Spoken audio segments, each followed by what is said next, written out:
I remember seeing your production of The Flying Dutchman in Bayreuth some years ago, and I absolutely loved it. And when I started talking to you about what piece might you be interested in directing for us in London at the Royal Opera House, you thought about it, and then you said, Così fan tutte.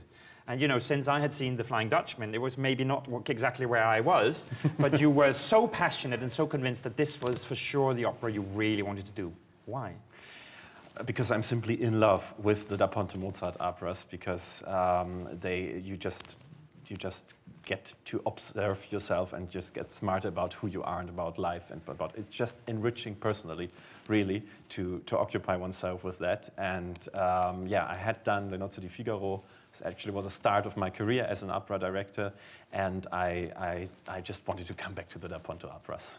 How did you come to opera? Because you originally directed theater, right? Yeah, right. Well, funnily, I started as a stage musician, playing music on stage and also composing music for drama, and then got into directing drama and had directed drama for 4 years before I did my first opera, and that was 6 years ago. And yeah, somebody else told me, well, if you've been a stage musician and a theater director, you might want to think about if those two might join in the profession of an opera director. And then it was first love. But you know, with Mozart and Le Nozze di Figaro, and there's many connections between those two operas. Yeah. Speaking about love, the opera is called School for Lovers, and I know that one of the big starting points for you was the idea of what is love, that this is what the piece discusses.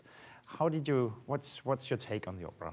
Yeah, it is very much focusing on that question. I mean, do you know that, Kasper? Can you give me a definition? No, that's why I go to the opera, to try and find out. Who knows what love is really quickly? And I think those 4 young people that enter this world, they kind of have their definition, but this definition struggles, and they get shown how different love can be, and how we can feel like we don't love anybody anymore, or we love the whole world, or we love two men and are split between them, that it's not so easy to simply define it and think you can make it through a whole life with it.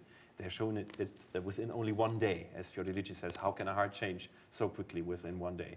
And this is an emotional school. It shows us, and this is why I love this other title, School for Lovers. It could be really the title for this production, because it's so interesting to see how emotions can be created.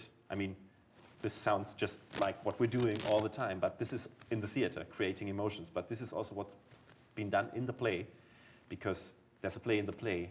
Somebody is setting this up. Somebody is bringing... Alfonso is doing this. Alfonso is bringing the 4 people in situations that would create affections and feelings that they've probably not have had before. That all sounds quite serious, but it's a comedy too, or?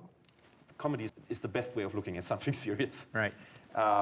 We get involved when we laugh. We laugh about being touched, usually. We laugh about seeing ourselves. We get caught, usually, when we laugh. And it's absolutely not contradictory. I've just done Rosenkavalier before. It's also one of those operas. I've done that in Amsterdam. And this is what attracts me to Rosenkavalier so much. It attracts me to Così. It's right on the edge.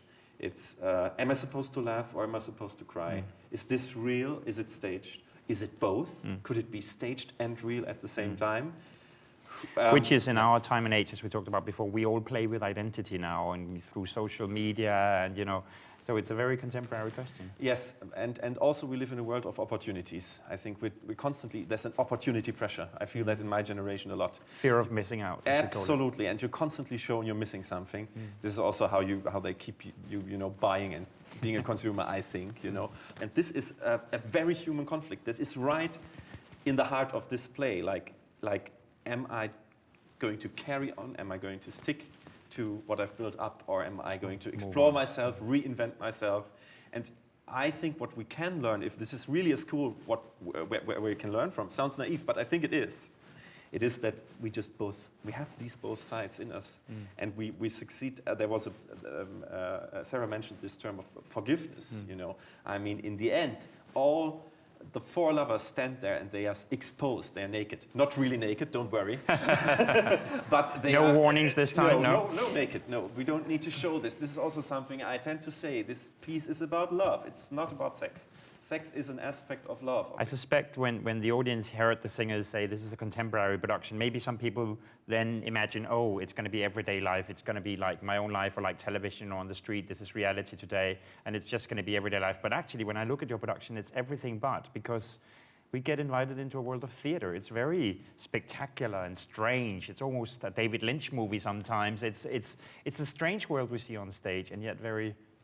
Why is it set in a theater? We said, what if the 4 people are being asked to enter a theater world in which set changes, atmospheres, situations can be created by creating atmospheres and situations. Don Alfonso seduces the girls. We were looking for situations and atmospheres and ambiences in which the psychology of the play works with modern characters, in which I believe that, under which conditions could I believe that she really doesn't see the masquerade?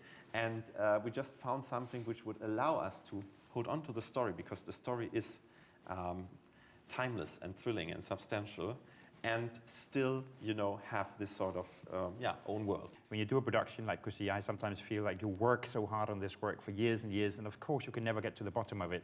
And suddenly the premiere happens. It's almost like someone is coming and say, right, that was the time you had, right? You want to go on and continue to do this for another 10 years with Così, probably. Yeah, if you give me a few more weeks, Kaspar, no problem.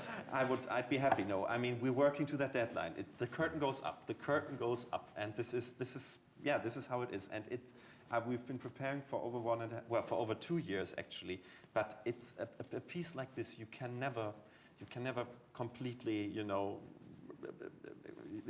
never done. You're never done.